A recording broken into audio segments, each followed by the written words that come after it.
Before we get started, I wanted to introduce you to my newest little fur baby, Luna. Say hey, Luna. Say hello. There is not a general consensus that I can find as to why L is the first letter in LGBT. In the 90s, many newspapers and news outlets spoke about the community with the acronym GLBT.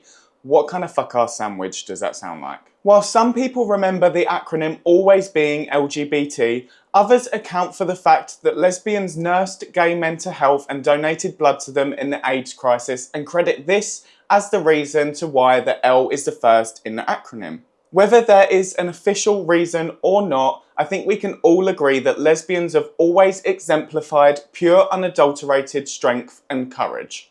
They are arguably the backbone of our community and have best promoted queer solidarity. Lesbian rights, hello, lesbian. So, let's get into my list of the top 5 times that lesbians proved why they are first in the LGBT acronym. Coming in at number 5, we have the incredibly profound Edie Windsor.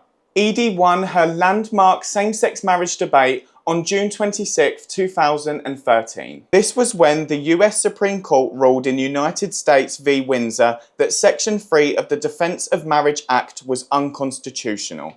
Section 3 defined marriage under federal law as a union between a man and a woman. This provision prevented same-sex marriages from receiving over 1,000 federal spouse benefits. The legal battle began when Windsor's spouse, Thea Spire, passed away in 2009. Because DOMA didn't recognise their marriage in the same way as a heterosexual union, Windsor was forced to pay $363,000 of federal estate tax. Well, Edie managed to get legal representation, challenge the courts, and win. I wanted to tell you what marriage meant to me. It's kind of crazy. We lived together for 40 years. We were engaged with the circle diamond pin because I wouldn't wear a ring because I was still in the closet. Okay.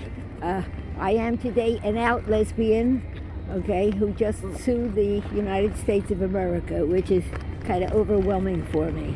This landmark decision mandated that federal governments recognise the union of a same-sex marriage equally to those of a heterosexual one. And this granted those couples equal federal rights. At number 4, we have Camp Trans. Camp Trans began in the early 1990s as a protest against the Michigan's Women's Music Festival, Women Born Women policy, which excluded trans women. An organised group of transgender women and their allies began to protest outside of the festival gates. This camp was spearheaded by transgender activists like Leslie Feinberg. It also received institutional support from lesbian activist groups like Lesbian Avengers. They helped coordinate logistics, security, and resources. The Lesbian Avengers weren't just an activist group. They were lesbians stepping up for everyone in the queer community at a moment when queer politics sidelined lesbians and trans people were being pushed out. Coming in at number 3, we have the first LGBTQ-centric switchboard. This then snowballed into many other switchboards launching within the next few years. Lesbian Switchboard of NYC operated from 1972 to 1997. This grassroots hotline was staffed entirely by lesbian volunteers. The hotline served dual purposes. They provided informal counselling for women struggling to come out, and they also referred callers to feminist, anti-violent resources. This was impactful globally because within the next few years, Scotland would launch the Lothian Gay and Lesbian Switchboard. Founded in 1974 and registering as Scotland's first gay charity in 1986, this vital activist group addressed both mental health and physical health, heavily supporting the community during the HIV/AIDS crisis in Edinburgh. At number 2, we have the iconic lesbian drag queen Stormy DeLevier. Stormy, according to many witnesses, including herself, threw the first punch at Stonewall Uprising. She inspired and spurred the crowd into action as she fought with 4 police officers for around 10 minutes. You go, girl.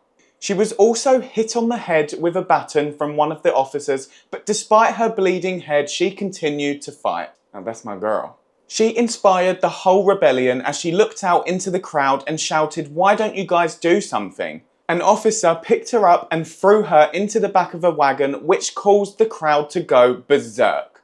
Following these actions at Stonewall, Stormy continued to work in NYC nightlife. She even later worked as a bouncer at a lesbian bar for numerous years, and she was later referred to as a gay superhero in her New York Times obituary when she died in 2014 at the age of 93. Now, you know I couldn't make this list without including the supposed reason as to why L is first in the LGBT acronym. At number 1, we of course have the 1980s AIDS crisis. During this time, lesbians became a vital lifeline for gay men, many of whom's families had abandoned them and completely refused to support them. Lesbians became frontline caregivers, hospice volunteers, and blood donors. In '83, 2 years after the crisis had begun, men who had sex with men were officially banned from donating blood. Additionally, often anemic HIV patients desperately needed blood for blood transfusions. This actually led to a critical shortage of blood. In response, groups like San Diego Blood Sisters organised blood drives and directed donations specifically to AIDS patients. The Blood Sisters held their first drive on the 16th of July 1983, and the turnout exceeded their expectations. Almost 200 lesbians queued to give their blood at the first San Diego drive, resulting in at least 130 donations. The Blood Sisters would continue to organise similar drives throughout the next few years, and this also inspired more blood drives nationwide. Beyond medical assistance, they also provided hands-on bedside care.